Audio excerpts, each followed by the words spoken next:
Boa noite, pessoal! Tudo bem? Hoje eu estou particularmente muito esperançosa, porque tivemos um domingo aguerrido, um domingo do bem, onde as pessoas se manifestaram nas ruas contra o racismo, contra o fascismo, contra toda essa loucura que o Brasil está vivendo, essa juventude negra, preta e parda, branca também, fantástica que a gente tem nesse país. Eu sabia que a gente ia poder contar, e assim, eu quero muito dizer que nas próximas eu vou estar lá, muito protegida para proteger a todos também, mas eu quero dizer que eu estou com vocês de corpo, alma, coração e tudo mais, e assim, parabenizar essa juventude maravilhosa e dizer que vocês são tudo de bom e que o país precisa de vocês. Queria também, em nome disso, iniciar a nossa live hoje repudiando, né, a violência, a truculência desse desgoverno nosso, dizendo que foi, apesar da esperança que domingo trouxe, uma semana muito dura, né, com o caso do Miguel, com o caso do enterro e das manifestações nos Estados Unidos, do rapaz que foi vilmente assassinado aos olhos do mundo inteiro, e desses desmandos políticos, esse centrão que tanto me enoja nesse país chamado Brasil, que quase que estamos perdendo a nossa identidade, né, por conta disso. E queria aqui fazer um apelo aos professores e educadores em geral do nosso país, em função dessa grande onda do que se chama ensino remoto, aula remota, atividade remota, em que estamos sendo empurrados, né, a assumir goela abaixo pelas escolas, pelas universidades, que nós resistamos a isso também, e que nós, profissionais da educação, todos nós, professores e outros profissionais da educação, em ato de resistência, registremos as nossas experiências nefastas com toda essa dureza que estamos, muitas vezes, sendo obrigados a passar, e vamos fazer, sabe o quê, pessoal? Ou um livro, ou alguns, ou a minha ideia é que a gente monte olha essa, hein? Compêndio Brasileiro sobre o desastre Covid-19 e os impactos que isso está trazendo sobre a nossa educação, com a imposição de um ensino remoto goela abaixo. Eu queria montar um compêndio.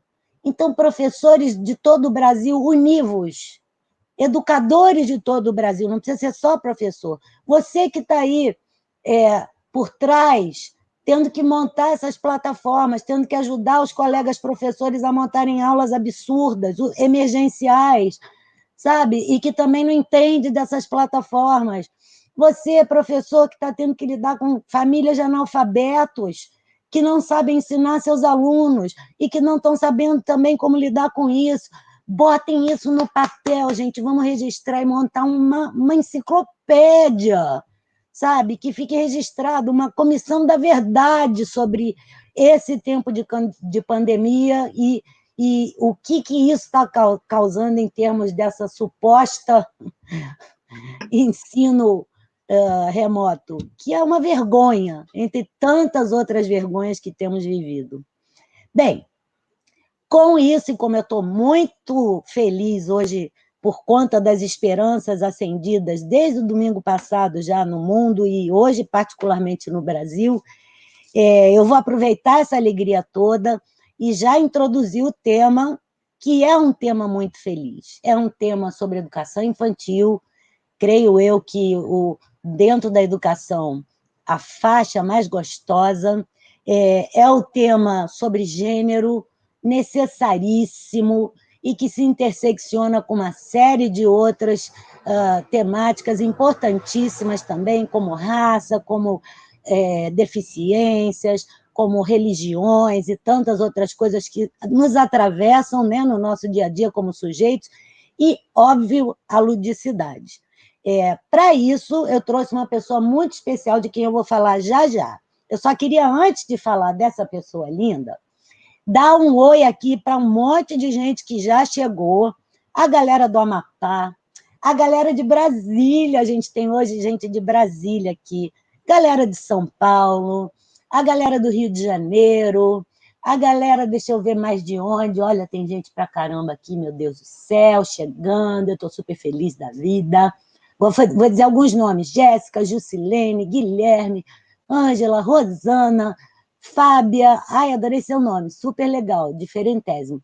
Marcelo, Thaís, Poesia para Esperançar, adorei esse nome também. Leise, Monique, nossa querida Cristiana também, nossa querida Matheus. Muitos ois, muitos ois. E aí, eu não sei se vocês lembram, mas em programas passados eu já mostrei essa lindeza aqui para vocês, tá vendo? Ó, viajar. É uma caneca que eu ganhei. Eu estou tremendo de emoção. Aliás, eu estou tremendo de velha, porque velho já começa a tremer mesmo. Mas, para além disso, eu também tremo por conta desse presente muito especial. Ó. É uma caneca que tem essa poesia aqui. Viajar é abrir as janelas da alma. E, assim, a minha lateralidade, como vocês veem, também é um horror, né? É autocuidado, é se perceber. E adivinha quem escreveu e me deu esta pessoa bonita aí ao meu lado, o Jonathan Aguiar, que é o nosso querido de hoje, para falar desses temas todos, sem esquecermos a inclusão, é claro, que é o que costura isso tudo. Então, com muito prazer, eu apresento o Jonathan para vocês e deixo ele falar um pouquinho dele mesmo, para vocês saberem um pouco mais sobre ele, e a começarmos o nosso bate-papo do dia. Pode ser? Beleza? Pode, Eu vou entender que ótimo. sim. Jonathan, apresente-se, meu querido. Poxa, Mônica, é uma imensa alegria estar aqui com você. Acredito eu que nesse momento seria tão bom se a gente estivesse tão pertinho, assim, mais próximo, abraçado. Mas que bom que existe também as tecnologias para tentar minimamente aproximar. E esse presente aí maravilhoso, olha só, viajar, é isso, né? Viagem, que esse papo de hoje a gente pode viajar pelo campo da educação infantil, falando sobre inclusão, falando sobre educação infantil, educação lúdica, e é uma imensa alegria. Eu também estou tremendo de emoção, sabe? Porque, inclusive, estar aqui com você é de uma imensa alegria, sabe? Pela profissional que você é, pela educadora, pela professora. Olha, só admiração. Só admiração. E por falar em admiração, eu tenho que contar uma coisa bem especial para todos que estão assistindo. Eu estou com esse blusãozinho aqui, ó, super bacana, lindo, que eu guardei. Eu falei assim, poxa, vou separar esse blusão para um dia especial, uma participação de algum programa e tudo, e surgiu o seu. O nosso. E eu estou aqui hoje para falar um pouco mais, sabe? Que seja um papo leve, divertido, envolvente, Isso aí. brincante, porque você é isso, Mônica, e acredito que todos os outros que estão assistindo nesse momento percebe e tem essa sensação de leveza. E vamos lá, vamos jogar bola e vamos ver o que acontece. Embora. Olha, tem Nilópolis presente também, que chique! Olha, um abraço a Nilópolis. Olha, você está cheio de fãs aqui, essa galera é muito do bem, né? Vamos lá, gente. E aí, como é que fica o bate-papo? Vocês dirigem. Vocês sabem que esse programa é Verdade. para vocês. Então vamos lá, quem começa? Quem lança a primeira bola aí? Aproveitem o chat para jogar as questões e vamos lá, vamos ver o que acontece aqui. Obrigada, Fábia Cristina. Então vamos lá. Se você acha a gente lindo, nós também estamos encantados com você. Então jogue a primeira pedra. Ou bola, melhor dizendo. Pedra não, bola. Eu convido vocês, vamos? Então, eu vou jogar eu, hein? Se vocês não jogarem, jogo eu, hein? Eu vou te perguntar já uma coisa, então, Jonathan. Eu tenho cá minhas impressões, né? Eu acho, por exemplo, que trabalhar gênero na educação infantil, eu vejo assim, a ludicidade como um meio fundamental para trabalhar todas as faixas etárias. E eu não entendo até hoje porque ela tem que ser priorizada apenas na educação infantil. Né? Eu acho que esse privilégio tinha que ser até o pós-doutorado, sabe? Assim, eu não entendo isso. As pessoas acham que adulto não pode ser lúdico. Oi? Mas, enfim, a pergunta que eu queria fazer nem era essa. Depois você diz concorda com essa visão minha. Mas o que eu queria perguntar para você, que eu também tenho uma ideia, mas depois eu deixo para comentar, o que você acha desse trabalho sobre gênero já desde o iniciozinho da vida? Porque tem muita gente aí que eu entendo que eu acho que ainda não parou para pensar legal sobre esse assunto, que acha que é fazer cabeça das crianças, é, fazendo com que elas fiquem... vou usar o jargão horroroso, né, que um senso comum preconceituoso usa. Bicha, viado, fazer com que ela vire sapatão, fazer com que ela vire esses horrores que a gente ouve por aí. E não tem nada a ver, não tem nada a ver. Primeiro que não se faz a cabeça. Bom, isso é o que eu penso. Aí, deixa você falar, depois falo eu. O que você acha da gente trabalhar isso já na educação infantil? É um tema para aqueles que não estão dentro da escola, e até aqueles também que estão dentro da escola, polêmico, né? O que vai ser experimentado, ensinado dentro desse espaço escolar, né, Mônica? E trabalhar o gênero, sabe, para além das suas próprias categorias, é apresentar e propiciar dentro da escola, com os professores e todos aqueles profissionais, os educadores de um modo geral, o lugar daquele sujeito, da própria identidade. Tanto que na educação infantil, para aqueles que são professores, estão nos assistindo, aqueles que são pais, aqueles que são mães, sabe que tem o primeiro lugar da experiência, que é o conhecer, a identidade. Quem sou eu? Isso é o foco da educação infantil, de trazer as brincadeiras, as relações com os jogos, com o brincar. E nesse momento é importantíssimo, sabe, trazer essas questões à tona por meio do próprio brincar. A diversidade deve ocupar as nossas escolas. Que bom que a diversidade está ali no próprio espaço escolar. E eu acho fantástico quando você traz essa questão, Mônica, que me faz lembrar também das situações que eu vivi como professor, por ser homem, atuando na educação infantil. Ao mesmo tempo, a gente enfrenta, sabemos, todo o processo, né, de feminização, por ver mais mulheres do que homens. Quem é esse professor que vai cuidar, que vai educar, que vai dar banho, sabe? E aí, isso na educação infantil. Quando a gente chega nos anos iniciais, a história vai mudando um pouco de figura. O bacana é a questão da representação também, sabe? Desse corpo, desse homem naquele espaço, de mostrar para aquelas crianças também que elas podem ser professores, que o homem também pode cuidar, que pode ensinar. E é isso. O lúdico, quando você me provoca, e as questões da própria ludicidade dentro desse espaço, nos permite envolver, brincar, sentar, olhar para o outro e falar assim, poxa, olha só como que eu estou aprendendo. Olha só como que as crianças elas estão sendo estimuladas nos seus aspectos psicomotores, de como entender todo esse contexto, sabe? Tô aqui pensando, tô gostando, tá esquentando. Tá Olha, a esquentando. Cristiana, nossa querida aqui, ela diz um negócio muito bacana. Gente, a Cristiana Barcelos, ela tem vários programas, lives também muito legais. Vale a pena vocês seguirem ela, viu? Aliás, falando em seguir, não esqueçam de nos seguir aqui no YouTube, fazerem suas inscrições e darem seus likes, que a gente está na maior campanha para conseguir um dinheirinho para contratar intérpretes, audiodescritores e tornar esse canal acessível. Mas fecha parênteses.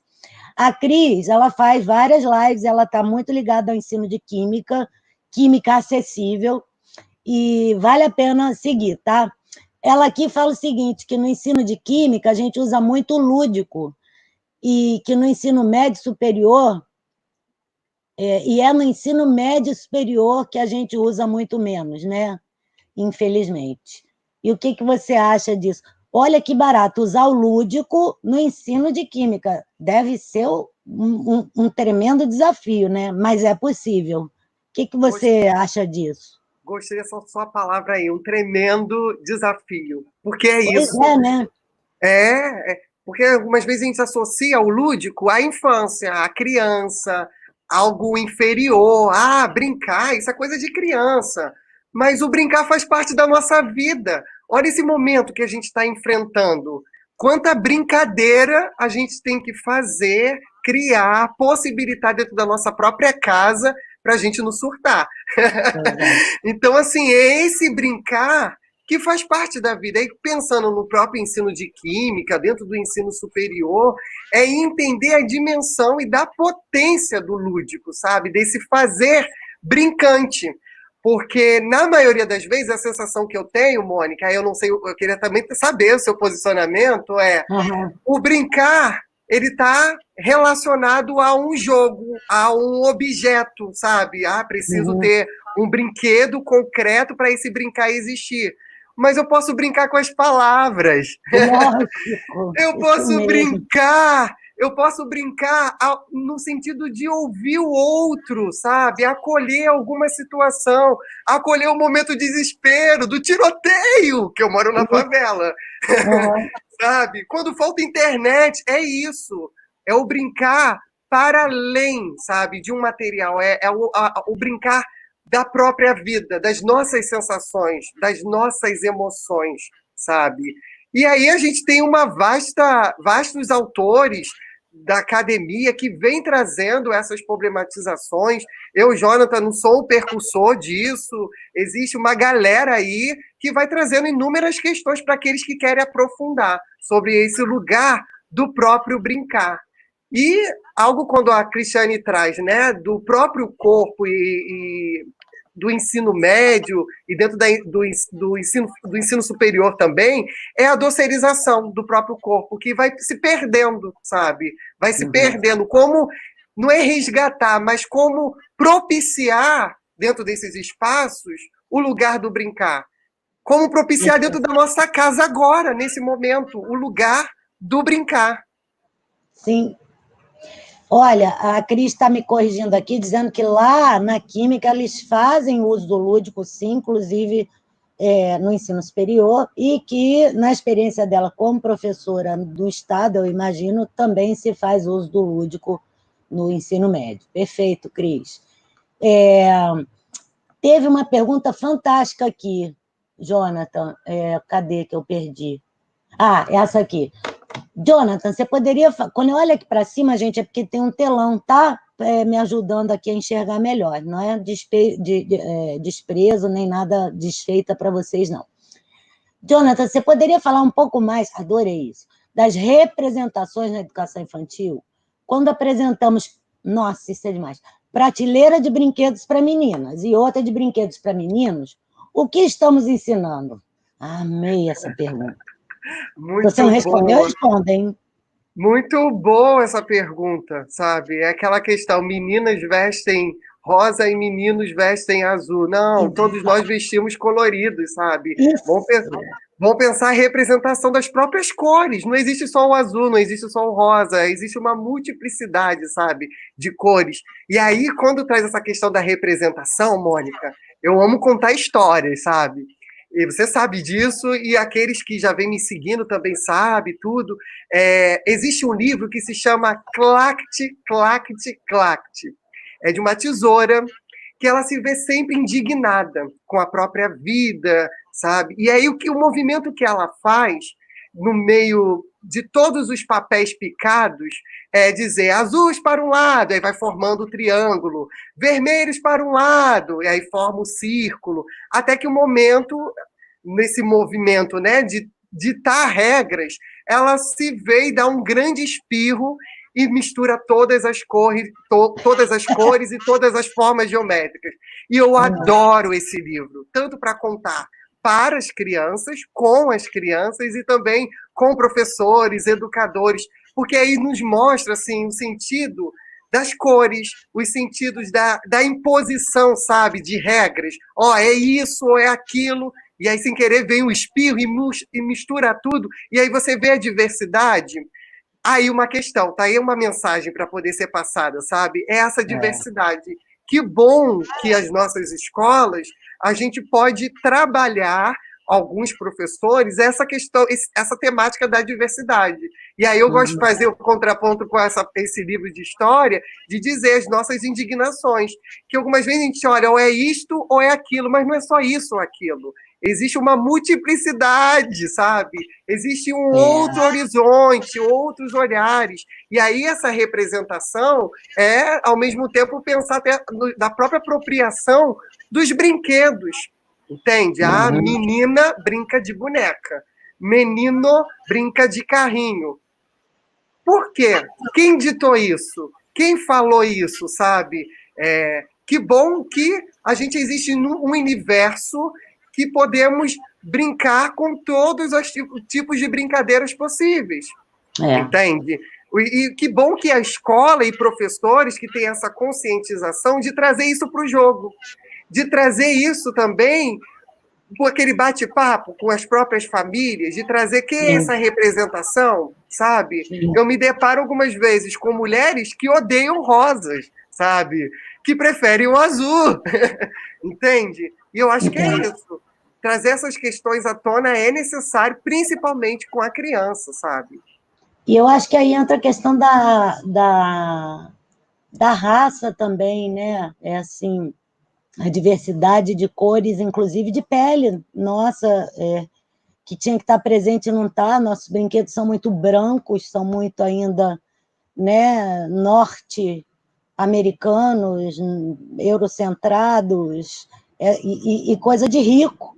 É Jeep, é mega caminhonetes, bonecas brancas, né? Assim, tem uma ou outra hoje em dia, ou bonecos que já são de pele escura, pretos, mas é raro ainda, né? E assim, por outro lado, assim, eu queria levantar, para quem é pai e mãe, isso é um desafio enorme. Eu me lembro, meu filho, quando era pequeno, eu sempre tentei muito quebrar com essas coisas. Por exemplo, o quarto dele era todo lilás. E eu me lembro, as pessoas da geração mais antiga, né, dos meus pais, e coisas do tipo, falavam: ué, você vai botar lilás? Porque eu adoro, as cores que eu mais adorava, rosa e azul. E aí eu quis misturar as cores. Além do que, espiritualmente, lilás é uma cor muito, esotericamente falando, muito de altíssima vibração. Então, eu montei o quadro dele todo lilás, com tons de lilás, assim, alguns azuis, alguns rosas, mas lilás predominantemente. Mas uma coisa que eu não consegui fazer, e eu só fui deixar acontecer com tranquilidade, quando ele ia para a casa da melhor amiga dele, que era uma menina, era brincar de boneca. Os brinquedos eram majoritariamente brinquedos masculinos, né? Embora na minha educação com ele, eu jamais, verbal pelo menos, jamais defendi isso. Mas a educação nunca é uma coisa só verbal, né? Os valores vão passando por piadas, pelo silêncio, por N coisas. Então, assim, é uma bosta isso, a verdade é essa. Por que eu não dei bonecas para ele, como minha amiga inglesa fez com o filho dela lá em Londres? E eu fui aprender isso com ela depois, anos depois, né?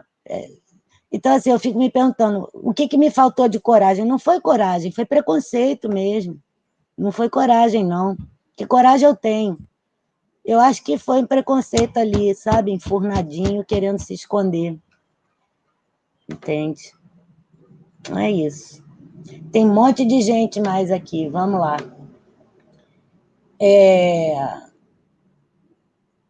a Cristiana diz que está orientando junto com o seu ex-orientador, uma aluna de graduação em licenciatura em Química para a construção de um jogo para surdos, e que vai testar no curso lá da professora Vivian, e que o referencial teórico é Vygotsky, mais que o Vygotsky lido na perspectiva da psicologia social, que é do olhar da psicologia histórico-cultural também. Ótimo, e, sim, Muito e aí bom. a ludicidade tem tudo a ver com isso. Sim. A Rosana diz, o lúdico precisa perpassar os anos de escolaridade. Todos, da educação infantil até a universidade, eu acredito. Eu também, Rosana, eu acho que o Jonathan também, estamos juntos. O André Luiz faz um elogio, diz a você, o André é o nosso André lá do Lapeade. Professor Jonathan, gosto muito de te ouvir trazendo a literatura infantil e a ludicidade para a gente. A Maria de Fátima diz, o lúdico está presente em todos os momentos da nossa vida. Pois é só a gente querer ver, né? Aí a Cris concorda, diz que tinha que ter boneco negro, índio, etc. A Poesia para a Esperança diz que eu fiz uma perfeita observação, que as crianças negras não veem sua cor nas bonecas, e não veem mesmo ainda. Outras pessoas dando boa noite.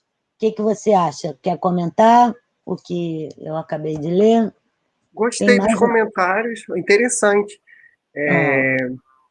Dentre esses comentários, Mônica, o brincar, o lúdico, né, o próprio escrever, e aí vem uma outra palavra, o viver, que é o sentir, sabe? É o se envolver.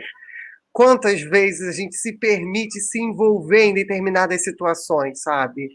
Para além dos muros escolares, de uma brincadeira, de um jogo, que é isso, é o lúdico, sabe? Nesse momento de pandemia, eu tenho tentado, minimamente, ressignificar aquilo que eu faço, com os horários, com a organização da rotina da casa, contar em relação às questões das reuniões, que é isso. Porque algumas vezes a gente pensa no lúdico dentro daquela caixinha, com as crianças, também no próprio ensino superior, quando você vai escrever algum, ou você vai ler algum autor, os caminhos que você vai percorrer, mas é pensar dentro desses caminhos, ali tem um ser humano, sabe? Ali tem um ser humano, tem uma vida. Então, como que a gente conecta tudo isso com a nossa vida, com as nossas sensações? Tem um outro ponto que eu fico pensativo também, é a questão de ligar sempre o lúdico à felicidade, ao prazer, à alegria, à diversão. É isso, ok, beleza, mas não é só isso. É o permitir também o choro, as lágrimas, o parar para ouvir, o parar para escutar, o parar para perceber o quanto que eu estou aprendendo aqui contigo, o quanto que eu estou aprendendo com todos os outros colegas. Como eu escrevi até nessa caneca, né? O se permitir, é o autocuidado. Esse momento de pandemia, de autocuidado, aí eu vou dizer até aqui ao vivo, né? Estou passando por uma outra fase de parar e refletir, né? E aí vem esse movimento de tentar entender quem sou eu. Quais as lutas que eu defendo, sabe? Quais os referenciais também que eu defendo. É esse movimento. Isso é lúdico. Isso é lúdico. Muito legal. Olha, a Alessandra Oliveira fez uma super pergunta legal aqui também. Quais os caminhos para afetar professores que possuem a síndrome de Gabriela? Todo mundo conhece essa síndrome, né? Eu nasci assim, eu cresci assim, e sou mesmo assim, você sempre assim, né? Então, como é que a gente faz para afetar esses professores que, por isso mesmo, ficam reproduzindo situações que não acolhem as individualidades? Responde Muito! essa! Vamos Alessandra! lá! Essa eu também quero depois responder.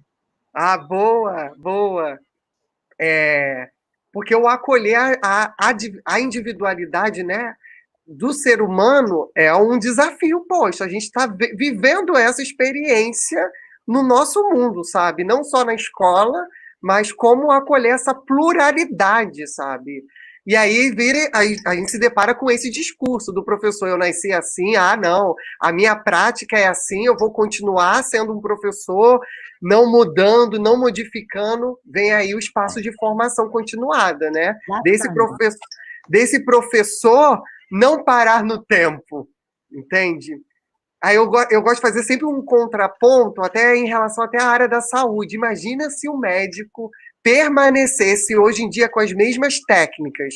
Claro que eu não estou dizendo aqui que o professor tem que ter domínio só de técnica, não é isso. Mas imagina um médico com o mesmo discurso da década de 30, sabe? Que sujeitos são esses? Agora vamos pensar no chão da escola.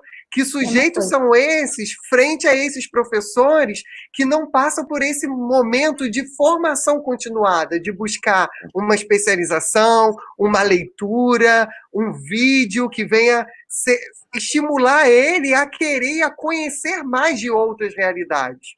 Sim. E aí, no sentido de afetar mais ainda, eu penso na questão também de políticas públicas, o quanto que a gente tem que defender também esse espaço, né, dentro das políticas, de uma formação que acolhe esses professores e que permita que, de fato, eles venham se reconhecer. Eu vivi uma experiência, Mônica, assim, que foi muito boa na minha trajetória como professor, como pesquisador e, sobretudo, como ser humano, que foi o próprio PNAEC, né? Muitas falhas teve no próprio programa, mas teve coisas positivas também. Uma delas foi o encontro com os educadores, com os alfabetizadores. O quanto que eu olhava para alguns professores e falava assim, gente, essa professora foi a minha professora e eu estou aqui nesse bate-papo. É igual você, Mônica. Legal, você foi a minha professora, sabe? E eu estou aqui hoje nesse bate-papo aprendendo contigo, entende? E o quanto que isso... e vice-versa, o quanto que isso é significativo para as nossas vidas, para a nossa formação como intelectuais e como indivíduos, sabe? Então, a defesa é ter esse espaço.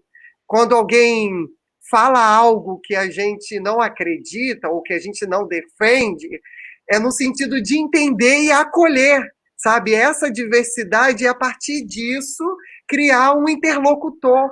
Poxa, então vamos aprender junto. Então, como que podemos fazer diferente? Entende? Talvez isso aí pode ser um caminho. Eu vejo que é um caminho potente de escuta, sabe? E da defesa da formação continuada em diversas esferas, tanto no âmbito da graduação, da universidade e nos extramuros. Alessandra, eu acho que assim, a palavra-chave já está da resposta, já está na sua própria pergunta. É o verbo afetar, né? O afetar traz também dentro de si o afeto, né? O afeto é o carinho, é a compaixão, é a empatia. Compaixão não é pena, veja bem.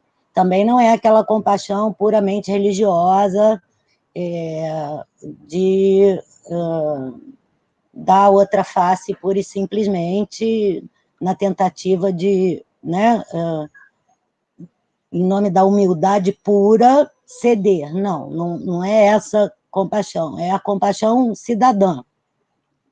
A compaixão de se pôr, sim, no lugar do outro, tentar viver ou ver do ponto de vista do outro o máximo possível, porque é impossível fazer isso completamente, mas é possível fazer isso, pelo menos parcialmente.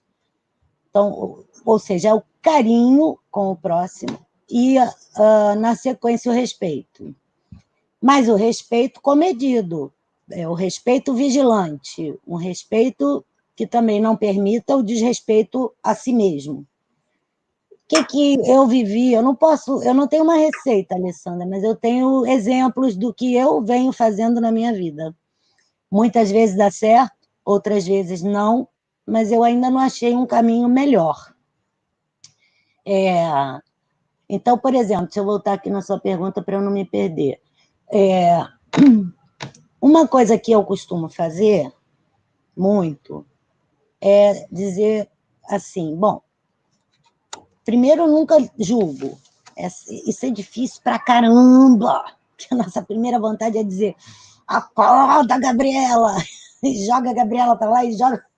Essa é a vontade que dá. Mas esquece isso, porque isso não vai levar a lugar nenhum nunca. Então, assim, engole 10 vezes, conta até 1000 e pensa, a gente precisa buscar o caminho do carinho, da compreensão e do diálogo. Respira, mesmo que você tenha soltado alguma palavra ríspida, volta atrás, respira e vamos lá, vamos buscar o diálogo. Segunda coisa é assim, bom, vamos tentar então fazer desse comentário alguma coisa útil. Eu estou pensando agora assim, porque depende do exemplo também, mas eu estou pensando, por exemplo, quando eu estou dentro das escolas, e isso acontece muito. Vários colegas professores têm essa postura. Ou porque estão cansados, ou porque não acreditam mais, ou porque já estão fartos de serem absurdamente explorados, ou porque a indignação já não permite mais também mover uma palha, ou porque não querem. Enfim, são vários os motivos e a gente não vai estar aqui para julgar. Se a gente conseguir botar o julgamento de lado e ficar só com o fato em si, a gente talvez consiga pensar, bom, então tá, essa é a resposta que eu tenho agora. O que eu posso fazer com isso? Eu costumo muito, nesses casos, chamar a pessoa para junto e dizer assim, fulano, eu faço muito isso quando eu estou nas escolas, assim, os projetos que a gente desenvolve em escola já trouxe grandes aliados, pessoas que mudaram radicalmente a postura no coletivo por conta, entre outras coisas, claro, porque nunca é uma variável só, né? Mas, entre outras coisas, por conta desse passinho inicial e muito modesto. Chamar a pessoa e dizer, fulano, eu observei que você falou isso, achei muito interessante e compreendi, porque eu também me sinto assim muitas vezes. Mas será, a partir do que você falou, eu fiquei pensando isso, isso, isso. Será que a gente não poderia, quem sabe, você e eu, que eu já vi que você tem um espírito aguerrido, né? Eu notei isso na sua insatisfação. Será que a gente não poderia dar uma ideia legal para o grupo e tentar inverter essa energia para uma energia positiva, sabe? Quando a gente é o terceiro, o estranho, isso produz um efeito, costuma produzir um efeito muito legal. Quando a gente é o santo de casa, minha filha, não adianta, porque santo de casa raramente faz milagre. Essa é a triste verdade. Então, a gente tem que chamar alguém de fora para ajudar. Eu sei disso porque eu também sou de uma instituição, né? E por mais que eu tente fazer isso, as pessoas que já convivem comigo há muito tempo vão sempre estar pensando outras coisas, segundas, terceiras, quartas, 15ª intenções. É meio que processo grupal, sabe? Quando você é uma pessoa que às vezes aparece mesmo sem querer, ou quando você, seja para o bem ou para o mal, ou quando você, enfim, desponta de qualquer maneira, isso causa uma certa desconfiança num grupo. E por mais que você baixe a sua bola, e isso é uma coisa que eu tento profundamente no meu dia a dia, ainda assim existem desconfianças. Então, isso é uma coisa com que eu lido diariamente há décadas. Eu não faço milagre no meu próprio no meu próprio campo, não faço. Mas fico muito feliz de ser uma gente que consegue fazer pequenos, não milagres, mas pequenas cutucadas do bem em outros contextos. E fico muito feliz quando também há pessoas que entram no meu contexto e produzem esse efeito. E assim a vida caminha. É perfeição? Não, não é. Mas afeta? Afeta, Alessandra. Sempre afeta alguma coisa. E, às vezes, a gente tem que ter, como bem colocou o Jonathan, a maturidade de saber ouvir para entender o tempo. Às vezes, não vai fazer efeito nenhum agora. Quer ver um exemplo concreto? Há quase 10 anos, quando eu era representante dos professores do meu nível no órgão máximo de deliberação da UFRJ, Eu defendi um caso perdido, de um professor que queria fazer um doutorado num dado programa, e estava todo mundo muito desconfiado em relação a ele, enfim, eu marquei várias entrevistas com ele, com os diretores das unidades para onde ele tinha tentado ir, não consegui. Santo de casa não fez milagre. Qual não foi minha surpresa ao ver, há coisa de 2 semanas, que depois desse tempo todo ele me escreveu para dizer que finalmente concluiu o doutorado numa outra unidade e que aquela experiência tinha ensinado muita coisa a ele, inclusive de abrir mão daquilo que ele insistia em querer. Assim, você está entendendo? Foi o tempo dele. E deve ter sido o tempo dos outros envolvidos também. Eu fiquei muito frustrada na época, muito frustrada, porque eu via que havia algum tipo de desconfiança excessiva ali, e que as pessoas seriam muito felizes, meu Deus, se pudessem passar por cima de certas coisas, mas não consegui. E aí, esses dias eu pensei, será que eu não consegui mesmo? Vai ver, eu acho que até consegui, só que não foi naquela hora. Então, é um pouco isso, sabe, gente? A gente tem que, às vezes, dar tempo ao tempo. Falei muito. Vamos lá, tem mais pergunta boa aqui. Ih, saiu a tela. Ah, voltou. Onde é que eu estou? Em sua obra, Jonathan, Educação, Lúdico e Favela, você fala... Olha, essa pergunta vem da Poesia para Esperançar. Você fala que o brincar também pertence ao adulto. Como nós podemos resgatar o nosso homo ludens, ou a nossa mulher ludens? Como resgatar esse ser brincante? Poesia para esperançar. Olha, que bacana. Esse ser brincante está dentro de todos nós, sabe? É isso. É reconectar, sabe? É remodificar as nossas ações, olhar para dentro de si mesmo. Talvez você pode trazer isso ao campo da própria arte, da música, da dança, das letras, das poesias que nos encantam, das novelas, das imagens, dos filmes. Existem inúmeras possibilidades de pensar desse resgate, mas aí eu vou trazer de conexão, né? De reconectar com esse homem, essa mulher, esse indivíduo que é ser brincante. Pode ser por meio dessa live, ouvindo talvez a própria Mônica, eu, Jônita, e você fala assim, poxa, quais são as pessoas que nós temos que nos inspiram também, sabe? É esse lugar que vai nos reconectando e falar assim, poxa, eu gostei disso. Quantos professores que eu tive na minha vida e na minha trajetória que me forjaram de uma tal forma que me inspiraram a ser o que eu sou hoje, entende? Porque muitas vezes, quando olham para o Jonathan, pensam assim, é só o Jonathan. Não, não é só o Jonathan. Tem toda uma trajetória, tem inúmeras pessoas, inúmeras instituições, coletivos, grupos de pesquisas que fiz parte, que faço parte hoje, que me forjam de uma tal forma de ser lúdico e ser criativo. Tá aí, cada um vai encontrar um caminho, sabe? Mas aí eu lembro de uma citação até do próprio Vygotsky, sabe, que ele vai trazer da questão da experiência anterior. É isso. Quanto mais a gente vive, quanto mais a gente experimenta, a gente vai conectando com o nosso lúdico, sabe? Com a nossa essência de ser brincante. E que bom que citou meu livro, ó, Educação, Lúdico e Favela. Viva a favela, resistência. Olha, o André pergunta o seguinte, Jonathan, a ludicidade pode ajudar na garantia de direitos das crianças de famílias homoparentais no espaço escolar? Você tem algumas dicas que poderia dar? A dica que eu vou trazer, já de primeiro, principalmente por trabalhar com criança, é a contação de histórias, sabe? É trazer essa... Não sei se ele trouxe essa questão nesse movimento do contato com a própria criança.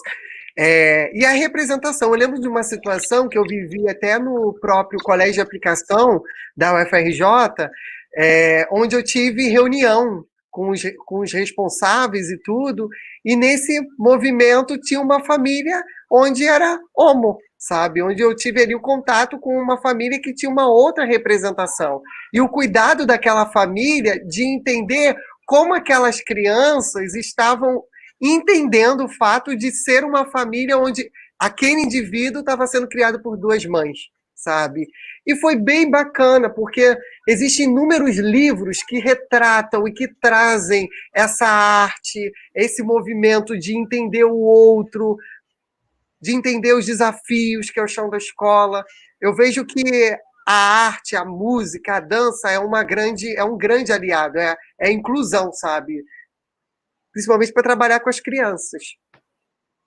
Ah, com a gente também.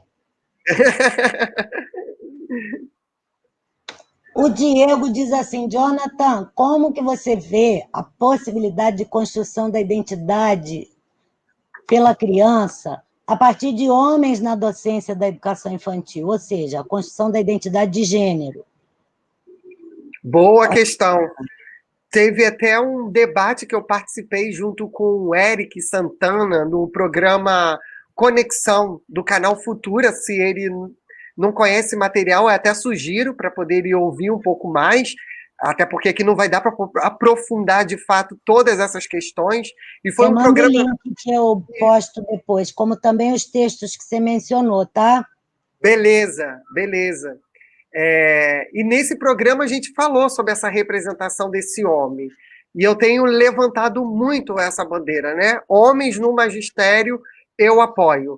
Mas não no sentido de criar políticas públicas, olha, o que esse garoto está inventando, sabe? Mas é o movimento de dizer que homens ocupam esse espaço. Uma coisa sou eu, Jonathan, homem gay, atuando no espaço de educação infantil. Aí, com a pesquisa que eu até desenvolvi, quando a gente vai pensar, e se eu fosse negro? Sendo homem, negro, entende? Homossexual, ocupando desse espaço. E se eu fosse trans? Sabe? Qual é o lugar desse sujeito dentro desse espaço? Entende?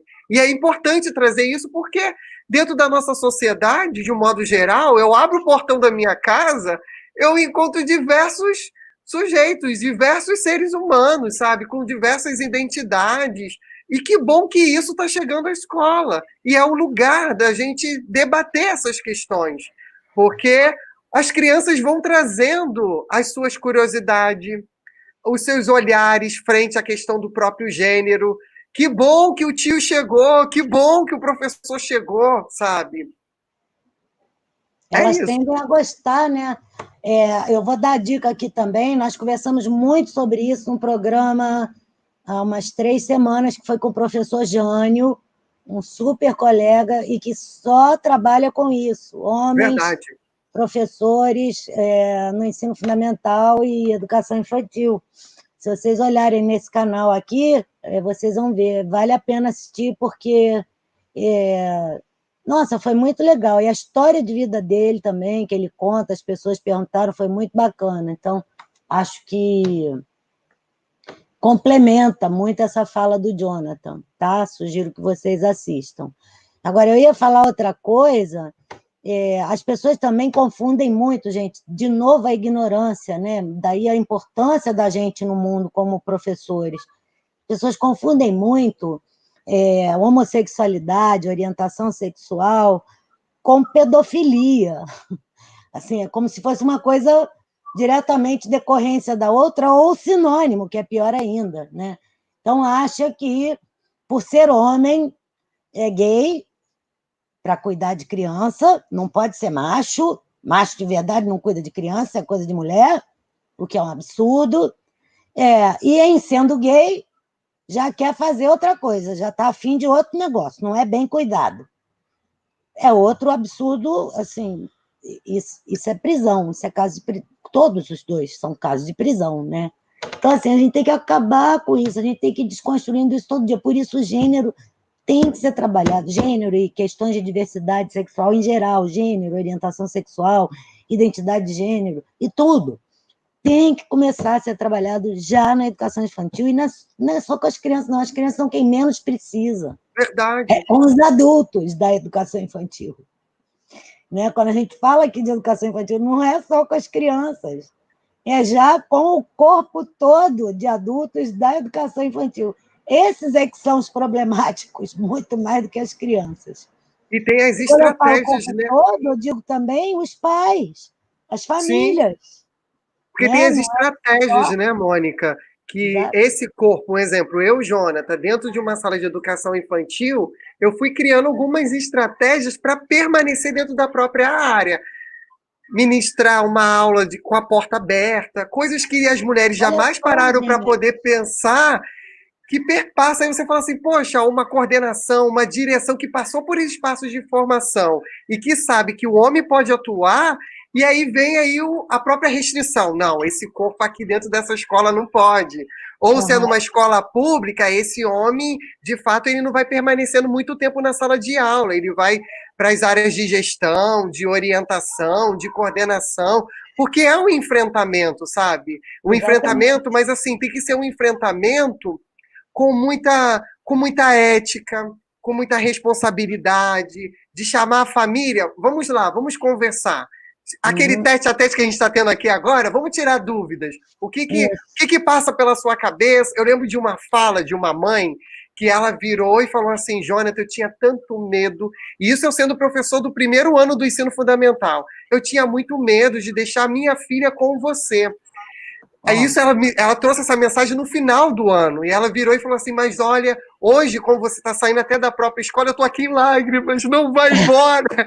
O quanto que eu aprendi com você é esse outro lugar, sabe? Do primeiro movimento do estranhamento, do entender quem é o outro, como que eu posso viver com esse outro. E depois isso. vem a novidade, e feito a novidade, agora que legal, que bacana, sabe? É Exatamente. isso. Toda hora eu acho que está saindo do ar, né, pessoal?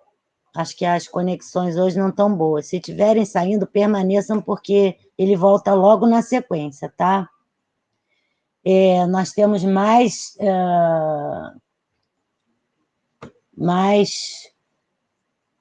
perguntas. O Diego Bacelar é um nosso frequentador assíduo, pelo visto, porque ele já disse que viu, inclusive, a live do Jânio. Muito obrigada, Diego. Que bom que você está virando um fã assíduo aqui. Qualquer hora dessa eu vou te chamar, hein? Se você tiver interesse em participar, eu quero muito conversar com vocês. A Cristiana está indicando um filme chamado A Caça, que ela acha que é bastante impactante sobre essa questão da participação masculina, né, na educação pré-escolar. Eu vi o filme, é interessante mesmo. A Poesia disse que eu fiz uma colocação muito boa, obrigada, Poesia, de que é preciso desconstruir os preconceitos nos adultos. E a Ana Paula disse para o Jonathan que é isso aí, que é um enfrentamento importante sem perder a ternura que a gente precisa fazer, e que é mesmo desafiante. Pois é, e é, né? O que na nossa vida de professores, educadores e pais também não é desafiante? Me digam. Eu Todo dou um dia. doce se vocês conseguirem me dizer uma coisa que não é... eu sei uma coisa que não é desafiante. Amar essa galerinha. Isso não é desafiante. Bom, depende, tem alguns pestinhas que é desafiante também, mas a gente ama mesmo assim. Meu pai do céu. Vamos lá. Não tem mais ninguém, não? É isso? Vocês querem ir embora mais cedo hoje? Tá tão bom, tá tão gostoso esse papo. Não estou entendendo. Vocês foram às manifestações, estão cansados, é isso, é? Ó, que eu vou começar a contar causa aqui, eu não paro mais, hein? Faltam 7 minutinhos só, 6 agora. Aproveitem, que não vai ter Jonathan toda hora, não. Ana Paula está dizendo que é por isso que a gente é professor. Exatamente, Ana Paula, é isso mesmo. A gente adora um desafio. A Poesia falou bota. Bota o quê, Poesia? Bora. Ela disse, bora continuar. Eu boto mesmo, eu boto tudo. Vamos lá. Ana Paula mandou beijos para o Jonathan. Diego Obrigado, disse Ana. assim, Mônica, sua fala é muito realidade em minha pesquisa com pais. Há preconceitos dentro do corpo docente, como incapacidade, caráter e também dos pais. Rejeitam mesmo. Pois é. Bora falar disso um dia aqui, Diego? Eu preciso do seu contato. Você deixa para mim?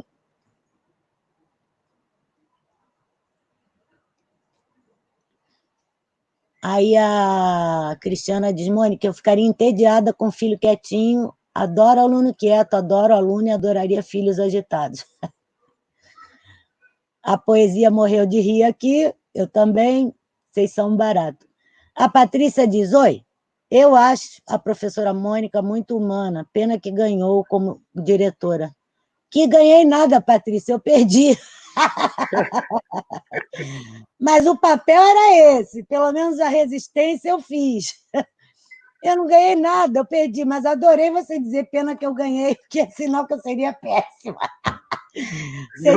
Talvez eu não fosse lá essas coisas. Olha, tudo tem um tempo certo, uma hora certa, é isso mesmo, querido.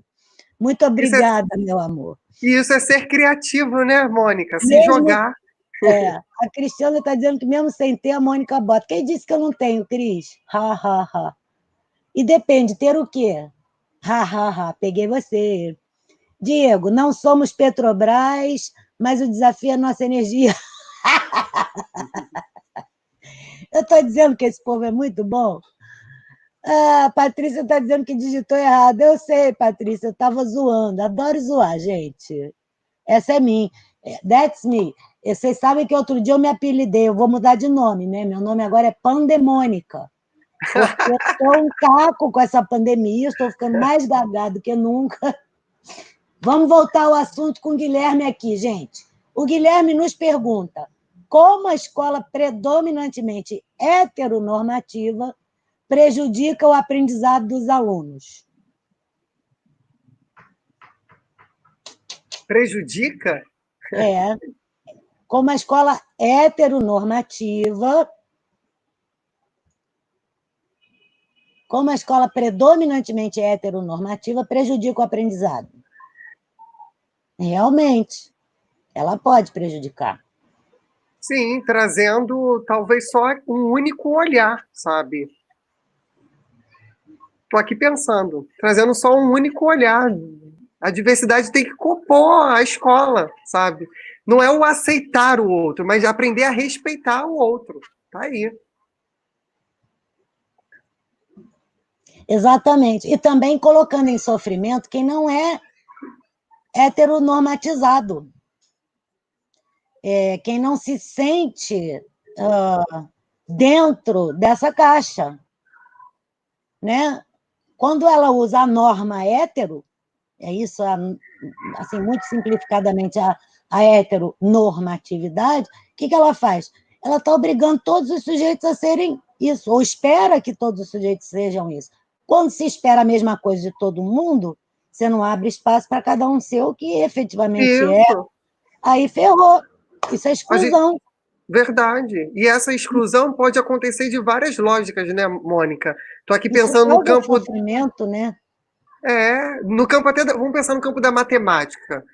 Ali você atua desenvolvendo um raciocínio lógico, matemático com as crianças do ensino fundamental 2. Beleza, tá. Talvez a maneira como que esse professor ele ensina a matemática é uma maneira totalmente tradicional, que tem que ser aquele único raciocínio, onde o cálculo só pode acontecer daquela maneira. Eu vivi esse tipo de escola, sabe? E aí, e se o aluno encontrar uma outra forma para chegar àquele resultado? Não pode ser válido? Entende? Exatamente. Então, se eu gostar de meninas, não é válido? Se eu gostar de pessoas mais velhas, não é válido? Entendeu? Como assim? A Monique fez uma pergunta, e acho que vai ser a última, porque falta um minutinho para a gente encerrar, que diz assim, Patrícia, antes disso, Patrícia, eu vou ficar devendo, ela quer que você fale mais sobre o seu livro, Jonathan, mas não vai dar. Então, o que eu vou pedir? Que você depois mande uma fotinho dele, que eu boto também nos comentários lá do YouTube. Se inscrevam, deem seus likes, por favor, que a gente está na campanha lá para conseguir fazer aquele troço dar dinheirinho para poder contratar o pessoal, viu, gente? Isso. Vamos à pergunta final do dia, então, que é da Monique. Ela diz assim, O que você diria para aquele professor que se diz não atuar na educação infantil porque não tem criatividade? Diria que ele está no lugar errado, para ele sair da educação. Porque professor que não tem criatividade. Não. Desculpe, a pergunta é para você, foi mal. Muito bom, muito bom, muito bom. Que é não vai isso? me copiar, responde você. Eu adorei, Mônica. Ai, Jesus do céu. É o movimento de não mostrar para ele o que ele é criativo, mas tentar trazer, sabe, aquilo que ele faz na sala de aula, o quanto que ele pode ser criativo. Porque algumas vezes a gente tem aquela ideia que ser criativo é um dom, sabe? Só alguns gênios podem ser criativos. Cara, para poder criar lâmpada, quantas tentativas? Quantos erros? Que bom que existe o ato de errar, porque a gente consegue encontrar soluções, sabe? É esse o movimento. Tanto para o professor, como para aqueles que trabalham na área da saúde. Olha aí os médicos nesse momento. Olha o quanto que eles estão sendo criativos no movimento também de sair de casa e eu tenho que ir ao supermercado. E aí você coloca a máscara, não coloca a máscara, usa álcool em gel, não usa o álcool em gel. Olha só o quanto que a gente está sendo criativo. Quando chega do supermercado dentro de casa, você lava os alimentos, você lava as embalagens. Olha aí a criatividade na nossa vida. Entende? É isso. É entender que a criatividade está na nossa vida, não está em um único lugar concreto. Está aqui, olha, na nossa cabeça, nas nossas ações, sabe? E sobre o livro, já pegando o ganchinho aí rapidinho para poder finalizar, que eu acho que já está chegando ao final, né, Mônica? Já chegou. Já chegou. Sobre o livro Educação Lúdico e Favela, eu falo um pouco da minha história de vida como morador do Complexo da Pedreira, mas eu não fico aí contando só a minha história, gente. Porque só a minha história por si só, e aí? Eu vou dialogando com as pesquisas, de compensar esse lúdico dentro desse contexto e para além da favela. Pensando também no asfalto, sabe? Porque a gente tem que incluir todos nesse movimento. E aí, quantos tiros são necessários para a aprendizagem? É o tiro aqui, ó, do diálogo, da empatia, do aprender com o outro e não para o outro. O quanto que eu estou aprendendo aqui nesse bate-papo fantástico, maravilhoso, envolvente, brincante. E vamos, que esse canal aqui da Mônica tá bombando. Se inscreva aí no canal, ó, vários likes, por favor, porque esse programa daqui a pouco tá indo pro Canal Futura. Vamos fazer uma campanha. Hashtag, né? Canal Futura. A gente é humilde. Só um dinheirinho para botar assim um intérprete, um audiodescritor, fazer esse canal mais acessível já está de bom tamanho. É só isso que a gente quer. Para isso, a gente realmente precisa de ter bastante gente inscrita, essas coisas, né, que o mundo dos negócios requer. Mas, gente, a gente precisa encerrar. O papo foi muito gostoso, sempre é, mas quando a gente fala de brincadeira, a gente já fica mais de brincadeira, não, de ludicidade, a gente já fica mais animado para deixar o espírito, né, liberar o espírito e a alegria pairar no ar, né? Então, hoje foi especial nesse sentido. O programa, olha, para vocês verem, esse programa começou com meia hora, hoje em dia ele tem 1 hora. E a gente faz só 1 hora, que é para deixar um gostinho de quero mais. Semana que vem tem mais. E é sempre um tema diferente. E a ideia é que vocês participem cada vez mais. Eu ainda não consegui fechar com alguém de vocês. Eu tinha 2 pessoas em mente, eu tenho ainda, e agora são 3 com o Diego, se o Diego topar também, né? Que vocês venham, porque é bom que a gente traga vocês para junto, né? Para bater esse papo. E a ideia é falar de coisas importantes, até trazer livros, indicações para aprofundar o assunto, isso é parte do nosso papel, né? A gente que vem da universidade, mas sem academicismo, pelo amor, né? sem ficar falando palavra chata, difícil, tipo anticonstitucionalissimamente, nada disso. É para a gente conversar. Vamos E aí as brincar de coisas eu vou soletrar, botando Mônica? depois. Vamos brincar de soletrar? Vamos, trava a língua. Gente, muito obrigada, um beijo enorme e até domingo que vem aqui no nosso Pancademia, Convite 20, um jeito de resistir à Covid-19 no ano de 2020. Beijão! Jonathan, muito obrigada, meu amor. Até a Eu que próxima, agradeço. se Deus quiser. Gente, fiquem com Deus, fiquem na paz e ânimo, porque a gente tem muito para fazer nessa vida. Beijo! Beijo enorme. Ai, não quero ir embora, não, mas tem que ir. Tchau. Tchau, obrigado.